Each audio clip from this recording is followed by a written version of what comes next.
Clarke, you must have thought that the chance at some stage you could have pinched that if the weather was on the right thing. Well, yesterday afternoon I thought we're in a pretty good position. There's no doubt about that. The plan was to have somewhere between 25 and 20 overs at England last night, and then come and use as many of the 90 overs today as required to hopefully bowl them out. But yeah, that wasn't the case. It's certainly unfortunate from an Australian perspective, and all the boys in the room are quite disappointed with not being able to get over the line today. But in saying that, I certainly don't want to take any credit away from England. They outplayed us in the first two Test matches, especially at Lords, and you know when you come to the UK that there is a chance that rain's going to play a part throughout the series. So getting ourselves into the position of being 2-0 down, it was always going to be tough coming back from that. Chris, do you feel like you've turned things around after the order of batting in the first couple of tests? Well, I think we played very well this Test match. I think the whole team did a wonderful job. Winning the toss probably helped on that wicket as well. But I thought all of our batters did a great job, and then our bowlers bowled exceptionally well and started well again today. So, yeah, like I said, I was confident with that amount of time. If we got the 20 overs last night or 25 overs last night and 90 overs today, I was confident on a deteriorating pitch that we could have taken the 10 wickets required. Michael, how much did the weather forecast and that play on your mind over the last few days? Because they've actually pretty good rain for just about every day in this Test match. Yeah, I tried. Because of that, I didn't take too much notice, to be honest. My iPhone said rain every single day, and we got the first 3 days in without any rain. So it's hard. In the position we were in last night, we also had to make sure. Yesterday we needed to bowl England out. Then we had to make as many runs and as quickly as we possibly could to give ourselves a chance of even bowling last night. So credit to the boys, the way they went out and played. In those situations, it's a real positive for our team to see the guys putting the team first and willing to take the game forward, because they knew my plan was to try and have a bowl last night. But yeah, that's the way it goes. Unfortunately, it's not just here; it's all around the world. The weather's played a part in plenty of Test matches throughout my career, and unfortunately, it's happened again today. And Michael, if you can draw the series from here, would it be a moral victory going back to Australia for the next series? Look, that's definitely our goal. I think if we can level the series, we'll take a lot of confidence back to Australia, and I'm confident if we play the type of cricket we've played throughout the 4 days we have here, we'll give it a real good shake. So, yeah, we've got some work to do over the next couple of days to make sure we're as well prepared as we were leading into this Test match. Play with the same attitude, the same intent, and I'm confident we can have success. Colin? Michael, it probably didn't affect the result in the end, but did some of England's delaying tactics annoy you a little during the match? I don't think it had any effect on the game. But did it annoy you at all? It's irrelevant. I don't think it had any effect. Wayne? Michael, Peter Siddle and Ryan Harris have done a lot of work. It's a short turnaround. I've just heard you say that you think you might be able to get Rhino up, but is that realistic? I think it is. I think obviously not bowling much today will certainly help them and gives them another day off, unfortunately. But yeah, I'm confident with they're in good hands. Our physio has been outstanding. He always is outstanding with getting guys on the park, and he'll be working overtime to give ourselves every chance of being able to pick our best 11. So that's all we can ask for. Michael, after 3 tests, you've also played very well here. What do you think how wide do you think the actual gap is between the sides at the moment, given the predictions before the series that you'd be convinced of victory? How wide do I think the gap is? Well, I think we outplayed England in this Test match, and I think England outplayed us in the first 2 Test matches. So I don't see much of a gap at all. On that sort of same note, does your frustration that you've obviously had in this game and the weather and various other things, is that a build-up of your frustrations from the first 2 games and what might have been, or just purely on what's been going on in this game? No, I just think we're frustrated that the fact that we didn't get the whole match in. I think it would have been a fantastic Test match. Would have been a great finish today. Would have been a tough fight. It would have been tough to win. There's no doubt about it. I don't think it was a given that we'd win the Test match. I think it was going to be a tough day for us. So I think all the players are just obviously disappointed that England have regained the Ashes and that we haven't been able to win this Test match because of the weather. Do you feel like you haven't given up to this end a full account of yourselves, bearing in mind being 2-0 down coming into this game? Does that rankle with you a little bit, seeing how well you played in this game?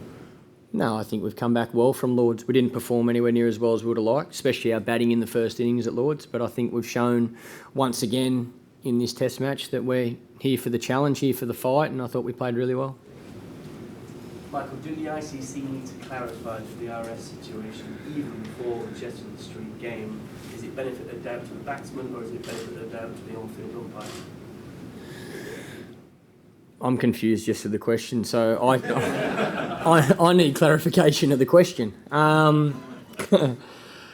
Look, I've said for a long time that I'm a fan of DRS. I'm a fan of technology in our game.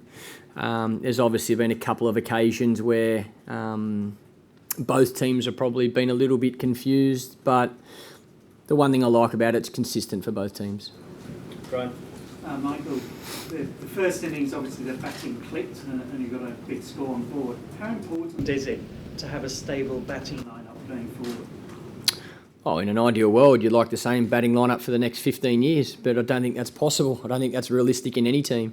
At the moment with quite a few young players as well in our squad, not just the batting lineup, in the 11 players that take the field, it's about trying to find the right positions for them. For the team more than the individual player as well. So I think we're getting there. I think we showed in this Test match that there's certainly plenty of talent there and the guys can perform against a very good England attack. So I'm confident that we can continue to move forward. We can take confidence from this Test match with both bat and ball, and as long as we turn up in Durham with the same attitude and play with the same intent and positive approach, I believe we can continue to play the brand of cricket that you've just seen over the past 4 days. Sam?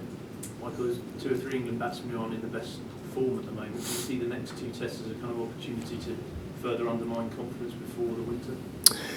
I'm not looking at the winter at all, to be honest. I see the next 2 Test matches as an opportunity to level the series. That's my goal. England's got plenty of good players, and good players find a way to making runs or taking wickets, and we've got to continue to execute our skills as well as we can to have success against a good team. Michael, do you think the Australian batting is still too reliant on you? You gave South Africa a good game, you needed more runs. Did it here again? You've made 200 of them. I know the others played well, but do they have to play better still? I think they did really well, to be honest. I think I'm like every other player. I'm another batsman in the team that needs to make runs. When it's your day, you've got to make the most of it, and I had a little bit of luck out there in the first innings, so it was nice to go on and make a big score. But look, I think everybody's working just as hard, and I think we'll see in the next 2 Test matches a few of the other guys go on and make big hundreds as well. Michael, obviously it's sort of the end of the dream and the Ashes dream today, but just judging from you don't seem quite as devastated or shell-shocked as you were at Lords. Is that a fair comment, that the disappointment there was greater than here because the team have gone better? The disappointment's no different. It probably hurt. The way we batted in the first innings at Lords hurt me as much as anything has in my career, certainly as captain. We got bowled out for 47 against South Africa, but at least that wicket was seaming and swinging. I thought Lord's wicket was a fantastic batting wicket in the first innings, and to be bowled out the way we were was as disappointing as getting bowled out for 47 against South Africa. I've probably had a bit more time to think about it because it's been raining all afternoon as well. So, yeah, look, there's no doubt our goal and my goal as captain was to come here and win the Ashes, and that hasn't happened. So I can guarantee everyone in that change room's hurting.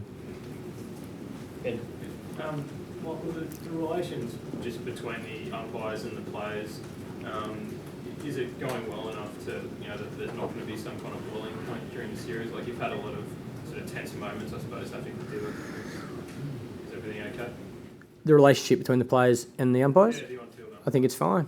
Yeah, I think it's always... you would love every decision to go your way as a bowler, as a batsman, as a captain, but it's not the case. So I think it's about respecting their decision. That's what it comes down to. At the end of the day, like I say, the system is exactly the same for both teams.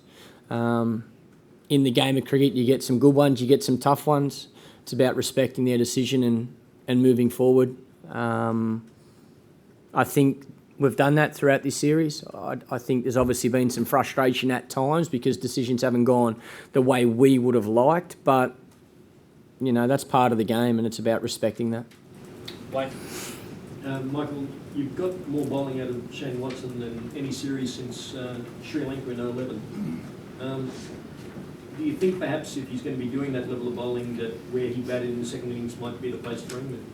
And in fact, the batting lineup that you used in that second innings might actually be the one that suits you best? Well, I think, you know, I've spoken to Watto a lot about where he would like to bat in the order, and he's made it very clear to everybody that he loves opening the batting, and you know, we're giving him that opportunity, that's for sure. So yeah, the positive with Shane as well is he's such a good bowler, and I've said for a long time that I think he's, you know, he'd be the second best all-rounder in the world just behind Jark Callis. So it's a tough one. It's trying to work out what's best for the team first and foremost, and then obviously give Watto the opportunity to play where he feels most comfortable and thinks he can have the most success, because if he's scoring runs and taking wickets, it certainly goes a long way to helping us win test matches. And we'll continue to talk and assess what we think's best for the team. And, you know, Shane was more than happy to understood my reasoning for opening the batting with Davey in the second innings and was more than happy to move to number 4. And has made it very clear that wherever I would like him to bat, he will certainly do that for the team.